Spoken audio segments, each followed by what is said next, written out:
m'appelle Marion Amand, j'habite à Strasbourg depuis quelques années maintenant. Je suis artiste plasticienne, mais aussi projectionniste de cinéma. Et je suis ici pour la résidence au Lézard cette semaine. J'ai fait des études d'art du spectacle, donc c'est pas des études d'art visuel, mais c'était plus lié aux arts de la scène. Alors de plus en plus j'utilise la peinture digitale, donc il y a beaucoup de mes travaux qui sont faits par ordinateur.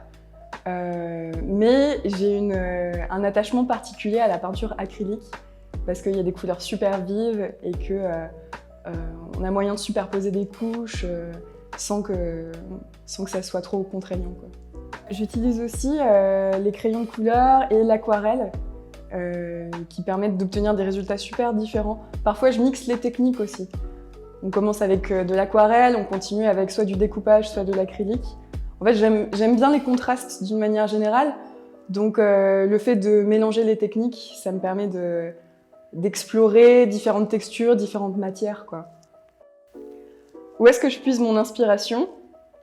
En fait, au départ, je cherche des modèles, parce que j'adore dessiner des portraits, j'adore dessiner des gens que je connais, ou parfois je prends des photos de personnes que je trouve à droite à gauche, dans des magazines ou quoi, c'est ça qui m'inspire. Donc ça peut être tout et n'importe quoi, ça peut être un regard, une texture de peau ou une pose, quoi.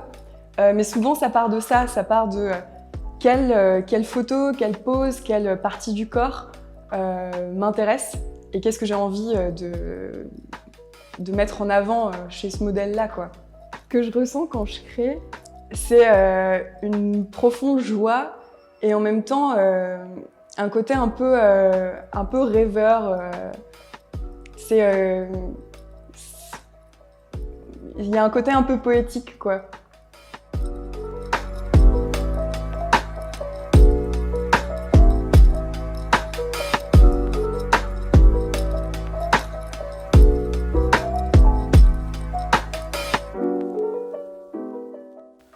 Mon univers créatif, c'est essentiellement de la couleur, des gros contrastes, un appel au visage et au regard, et aussi un aspect un peu onirique.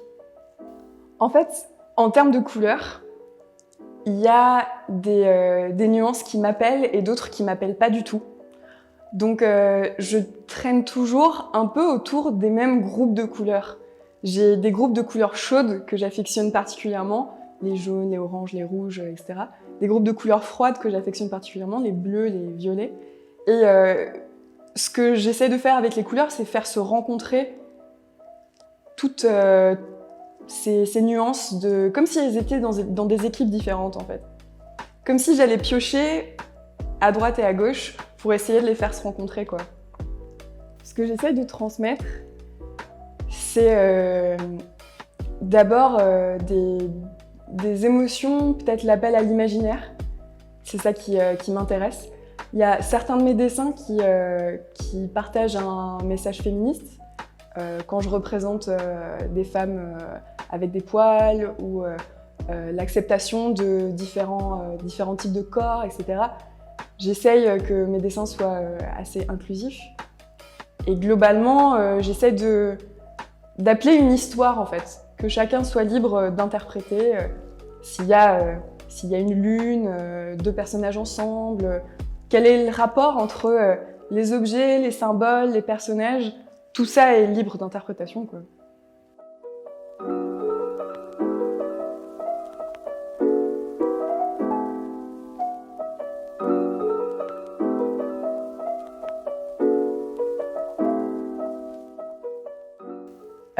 L'œuvre que je suis en train de créer ici au Lézard, au départ, ça part d'une idée de faire non pas un diptyque, non pas un triptyque, mais un polyptyque de 9 toiles.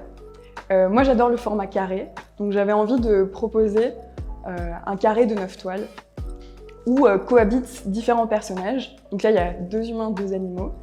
Et j'avais envie de présenter une histoire qui transcende ce format-là, qui crée un format nouveau, quoi.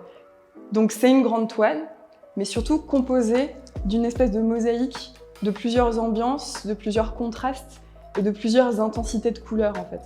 Donc j'avais envie de chercher une contrainte supplémentaire en fait. Plutôt que d'avoir une grande toile, j'avais envie de créer plusieurs degrés de lecture, plusieurs dimensions. C'est pour ça que je suis partie sur voilà, autant de couleurs différentes, des personnages. Chacune des 9 toiles a un peu sa spécificité, a un peu son centre d'attention et pourrait être un tableau à part entière. Et ces thématiques-là, on les aborde peu quand on a une grande toile. Quand on a une grande toile, on peut très bien avoir un personnage dans un coin et puis le reste est ouvert, quoi.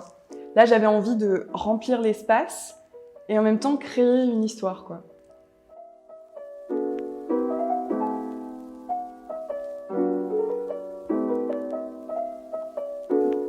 On va dire que... Ouais, je sais pas, je me perds un peu. Je vais peut-être recommencer. Tu peux répéter la question? Je crois que c'est la question la plus dure.